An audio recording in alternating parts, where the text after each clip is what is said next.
We're going to move our trust and safety and content moderation teams out of California, and our US-based content review is going to be based in Texas. As we work to... Who could have saw that coming?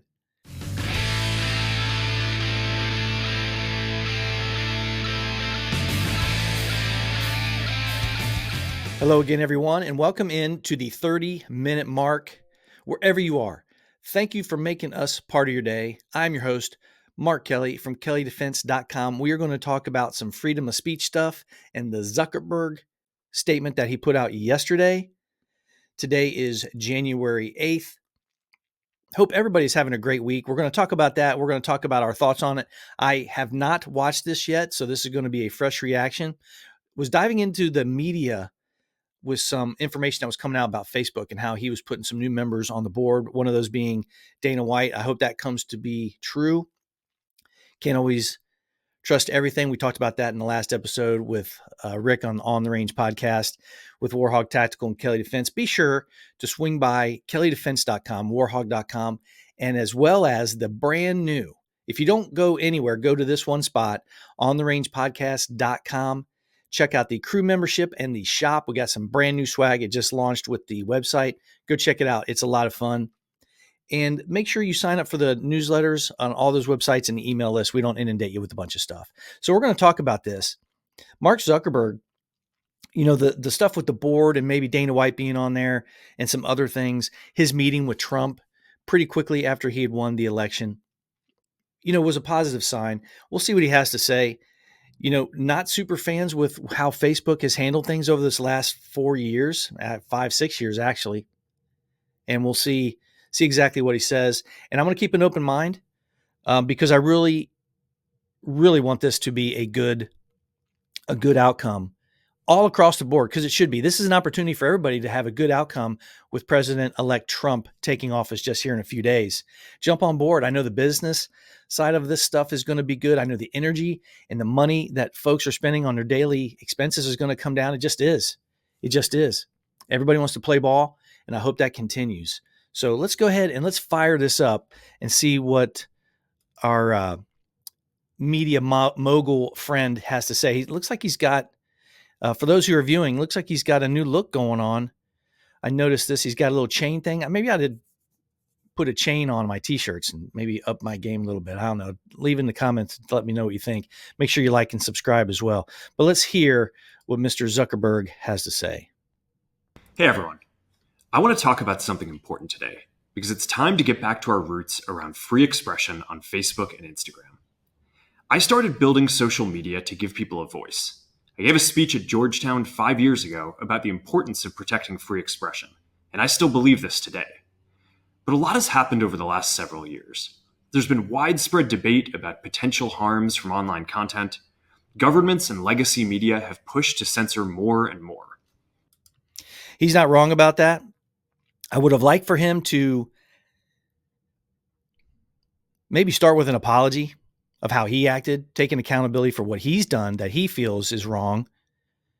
But he didn't do that. But let's continue and give him, like I said, I'm going to keep an open mind here. A lot of this is clearly political, but there's also a lot of legitimately bad stuff out there. Drugs, terrorism, child exploitation. These are things that we take very seriously, and I want to make sure that we handle responsibly. So we built a lot of complex systems to moderate content. But the problem with complex systems is they make mistakes. Even if they accidentally censor... Moderate censorship.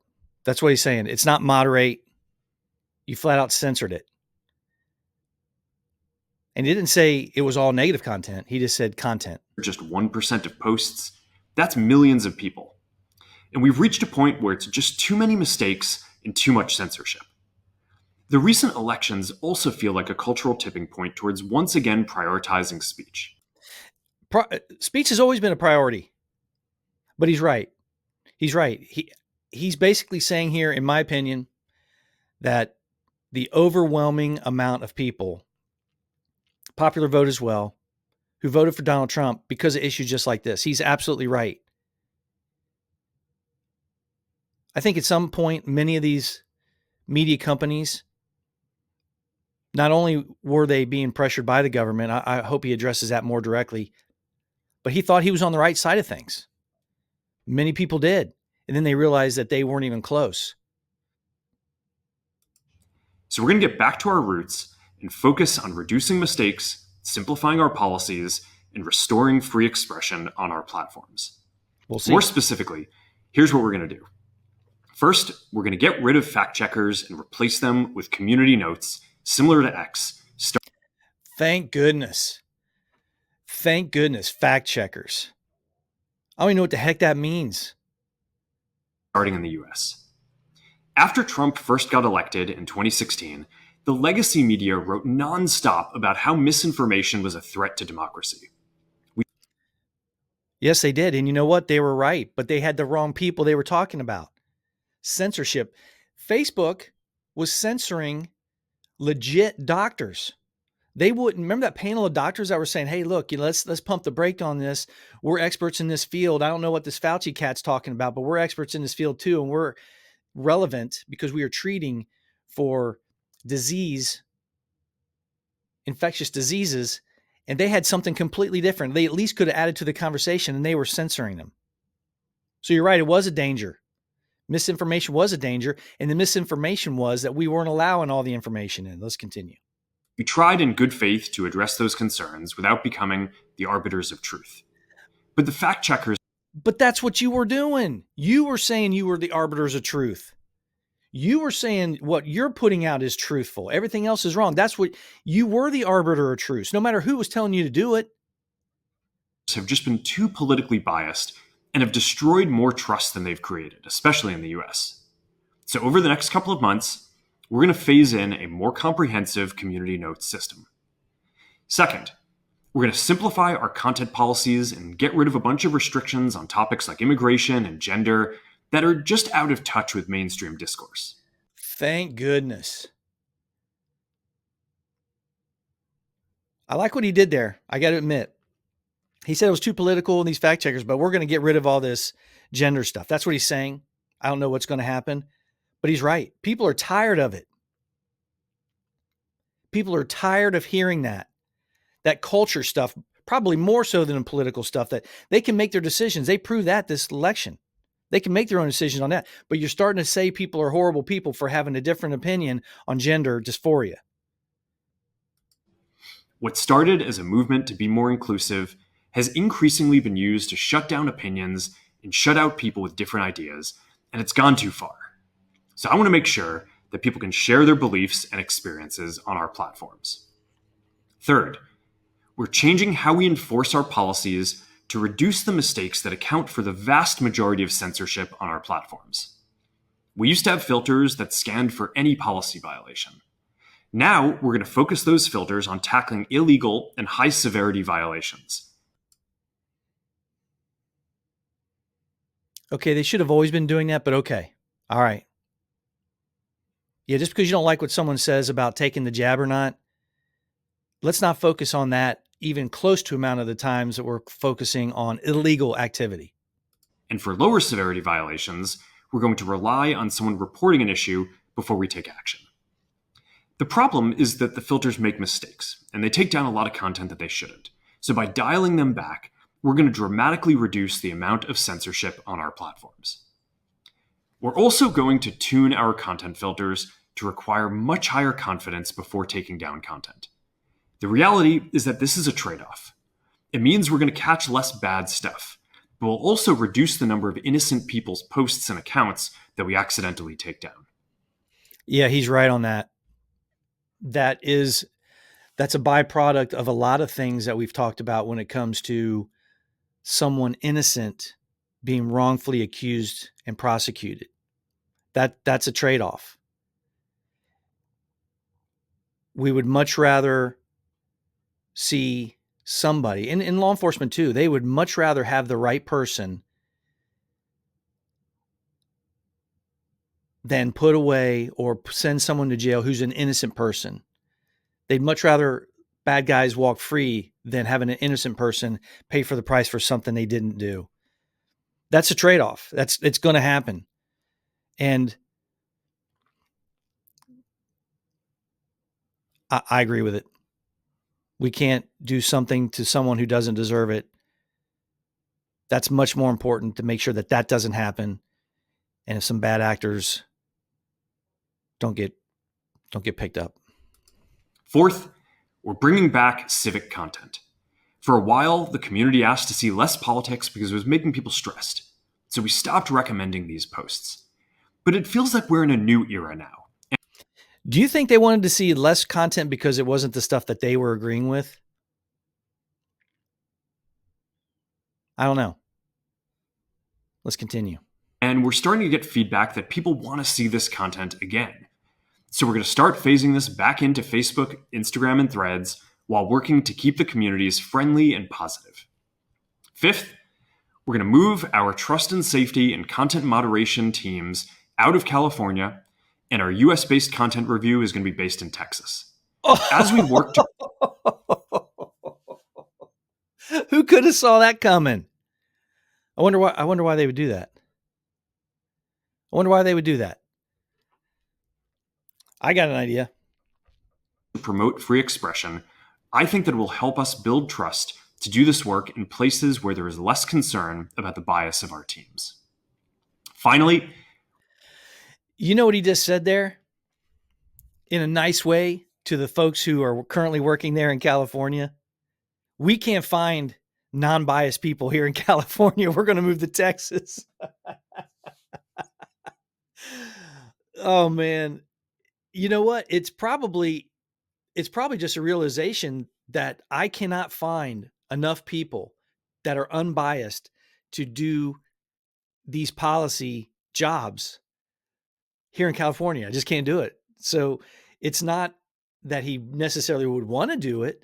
He just says it's not possible. That's what I think he's saying underneath that line of good speak. And he's moving it to Texas because he has a better chance of having a non-biased group of people, or at least mostly non-biased group of people. Wow. We're going to work with President Trump to push back on governments around the world that are going after American companies and pushing to censor more. The US has the strongest constitutional protections for free expression in the world. Europe has an ever-increasing number of laws institutionalizing censorship and making it difficult to build anything innovative there. Yeah, man. For all of our listeners and for all of our friends, I've had with this business of Kelley Defense and On the Range podcast, I've built some really good relationships of folks in the UK that I highly respect. But man, they're arresting people for tweets over there. They are arresting people for tweet. Who are these freaking cops over there, man? These UK cops? I can't, man, they are, I don't know how you're doing it. I don't know how you're doing it to your people. But I feel for the folks over there. He's right. He's absolutely right. They are arresting people for words, ideas, tweets, nonviolent. Unbelievable. Latin American countries have secret courts that can order companies to quietly take things down. China has censored our apps from even working in the country. The only way that we can push back on this global trend is with the support of the US government. And that's why it's been so difficult over the past 4 years when even the US government has pushed for censorship. Whoa. By going after us and other American companies, it has emboldened other governments to go even further. But totally now agree. we have the opportunity to restore. Totally agree. He flat out said it. They forced him to go this way. Now, I don't know how much pushback he gave. I don't know. But he flat out said, hey, the U.S. government were making us do this. And by them doing it,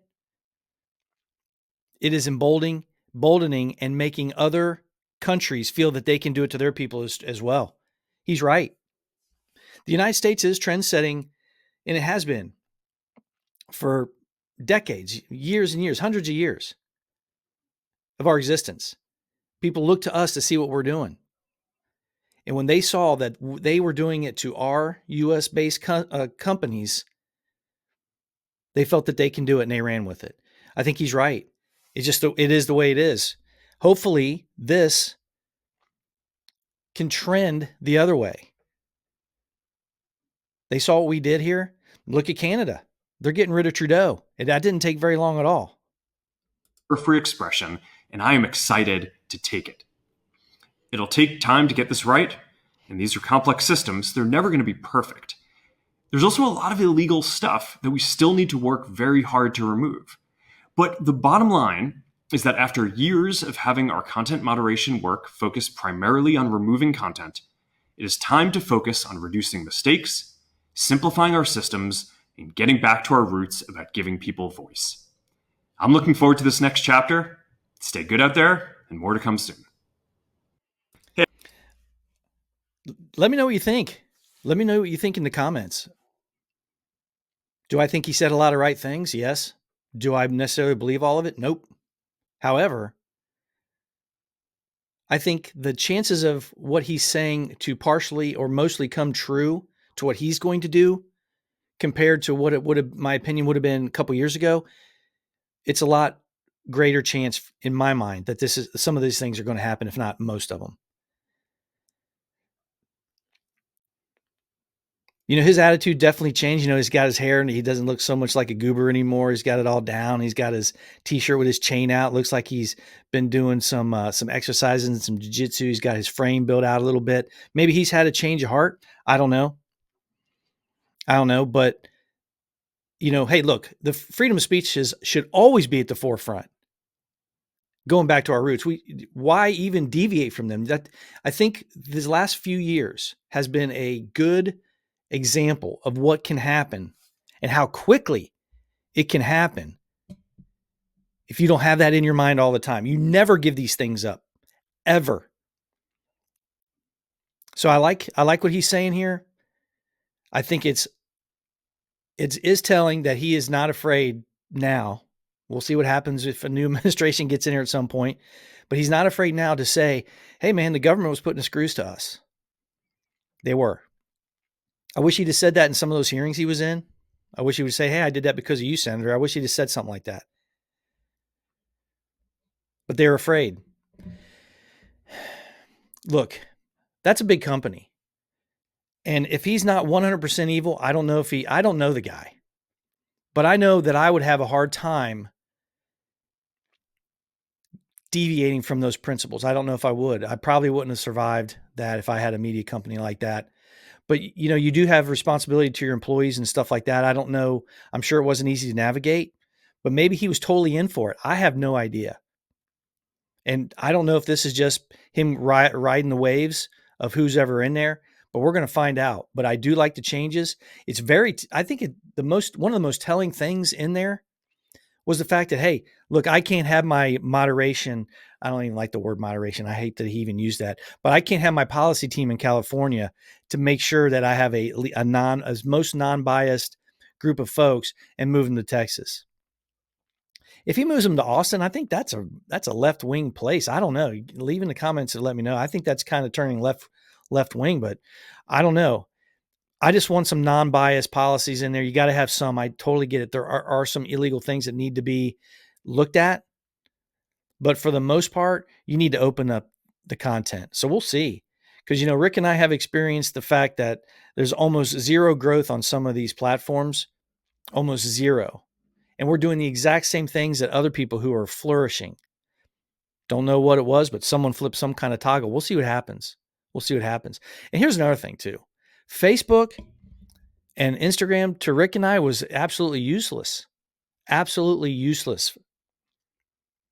And it's one of the biggest platforms. I think it's dying. My kids say it all the time. That's our old people thing. That's an old people thing. There's nothing on there. There's nothing edgy on there. There's nothing that young people want to see. So maybe this is part of that too.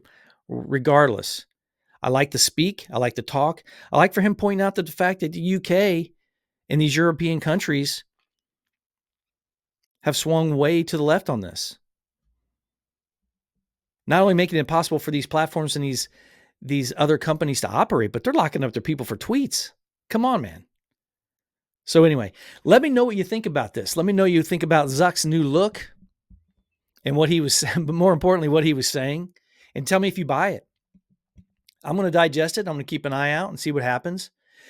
The fact that he's moving out some of his folks out of the policy folks out of the state is, to me, is he's really going to give some of this a shot. So we'll see what happens. Make sure you swing by warhog.com, kelleydefense.com, and most importantly, go to ontherangepodcast.com and check out the crew membership.